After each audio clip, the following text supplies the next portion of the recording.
Hello, friends. In this episode, I would like to talk about buttocks injection and which is related to neurology and also for various other aspects. I'll talk briefly about my brain stroke and the challenges. And I was advised by a neurologist who is a very an expert in neurology. The neurologist has asked a couple of questions before going ahead with buttocks injection, and I was asked a couple of questions about how I got a stroke, and what were the reasons. Like that, and the neurologist asked, she has asked, I think, 3 rounds of interactions, and she got reports from various sources, and by consulting with other neurologists, and then finally the report was submitted to the expert neurologist. So this is briefly about the buttocks injection, and buttocks injection is given for various reasons. Some of the people, they receive buttocks injection to enhance their glow, and also to have to have better glow, and it's related to image consultants. And my wife and I published a book titled Self Care, Live Longer and Stay Younger. So this is the book we have co-authored. So this is one of the aspect I'm also highlighting in this regard. So this Botox injection is given to enhance the glow, skin, and various other aspects, because nowadays people are more beauty conscious. Of course, men and women both are both image conscious.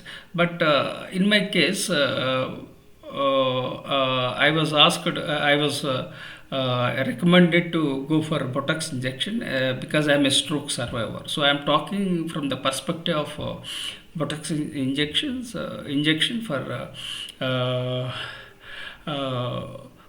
stroke survivors, and the neurologist has recommended, but before going ahead with the buttocks injection, I was asked basic things like, what is my whether I am a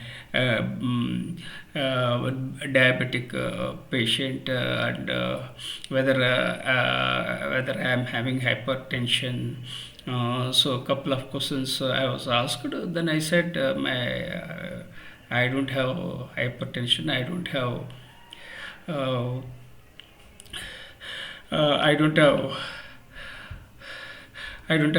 hypertension, and I am not a diabetic patient. Then I said, then again, after that, I was told to take Botox injection once in 3 months. So this is how to proceed with the Botox injection. So it's not easy. There are merits and demerits of Botox injection. But if you go for Botox injection, what happens? So you can improve the mobility of your muscles, nerves, and you will have better flexibility, and you will get more comfort. And so these are the advantages. At the same time, there are some disadvantages. So that's why this Botox injection can't be given just like that. That too by eminent neurologists can only give this Botox injection. So let me share with my challenge. In fact, during the second lockdown in India, and my wife and I had COVID, and my wife and I, we both were about to recover, and my wife recovered, and unfortunately I collapsed. I didn't know what was happening, and it happened on 10th May 2021. So it was very critical situation because lack of beds, lack of cylinders, and I was shifted to ambulances, and so it was very complicated situation, and we didn't have money. And luckily, my wife took initiative, and my elder son networked with his friends. Then I was put into ICU. Then subsequently some tests were done, like MRI scan, various other tests were done, and I myself didn't know what to do. And doctors thought that I won't be alive. So there was a fear psychosis at that time, and people are this hospitals were trying to, some of the hospitals were trying to encash the situation. They were trying to exploit the situation, very critical and very challenging situation. I didn't know what to do it, and there was a fear psychosis. Then I proved the doctors wrong. Then I survived.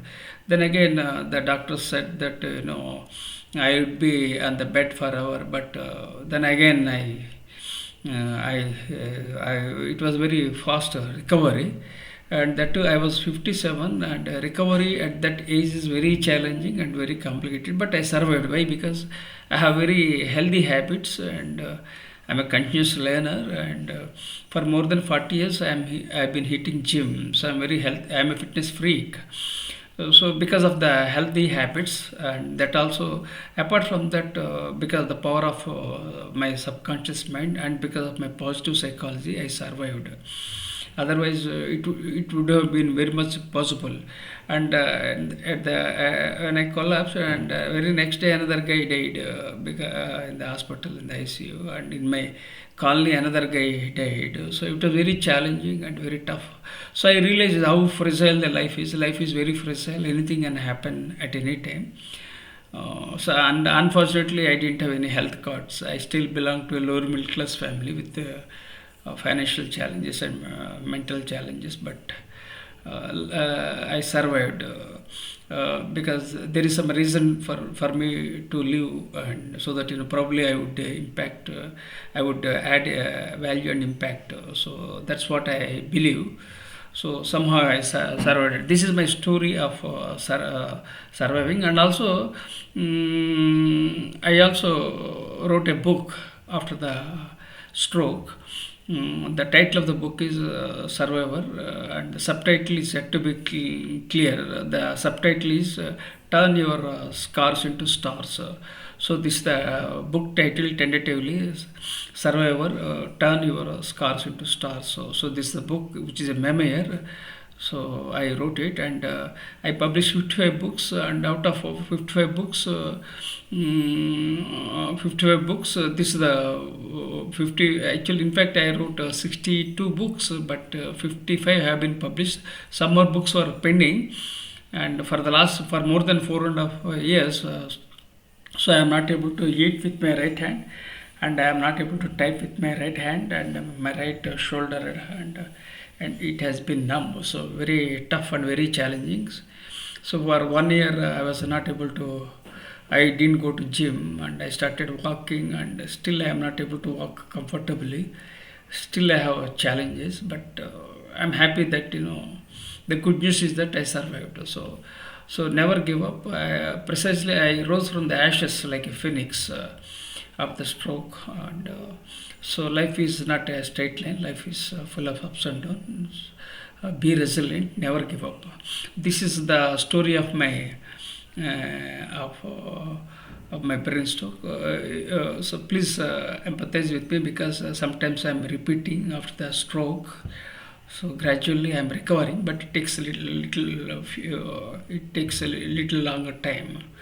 So I request you to consider subscribing my channel and sharing with my social networks. With gratitude.